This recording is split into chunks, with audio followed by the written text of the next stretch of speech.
بسم الله الرحمن الرحیم. سلام. انسان برای اینکه بتواند به کمال آرامش، امنیت و خوشبختی آخرت برسد، به عبادت به خداوند احتیاج داریم. عبادت به خداوند رمزش نماز است.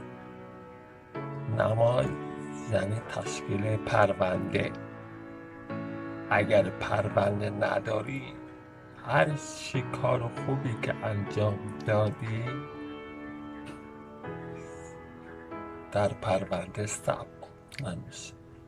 برای اینکه شما پرونده ندارید، حتما نماز بخونید. اگر انسان نماز نخوند، حتی کار خوبی انجام دادن، به فقرا کمک کردن، برای مردم خانه ساختن، بوی بهش به دستش نمیرسه. خیلی مهمه حتما نماز بخواند، چرا که باعث ایجاد شماره حساب میگن. نماز یعنی شماره حساب. شماره حساب نداشته باشی، ثوابش به کجا واریز میشه؟ خیلی مهمه حتما نماز بخونید.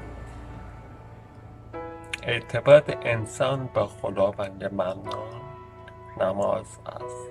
نماز نباشد، مستقیم وارد جهنم شد.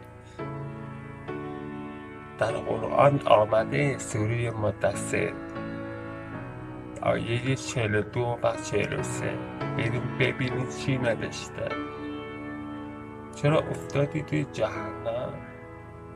جهنمیان میدونی چی گفتن؟ میگفتن ما از نمازگزاران نبودیم. چقدر مهم.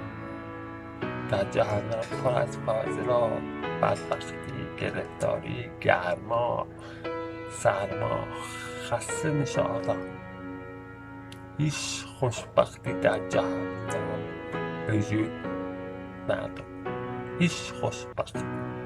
خیلی مهم. حتما نماز بخونید برای امنیت شما، برای سلامتی شما. موفق باشید.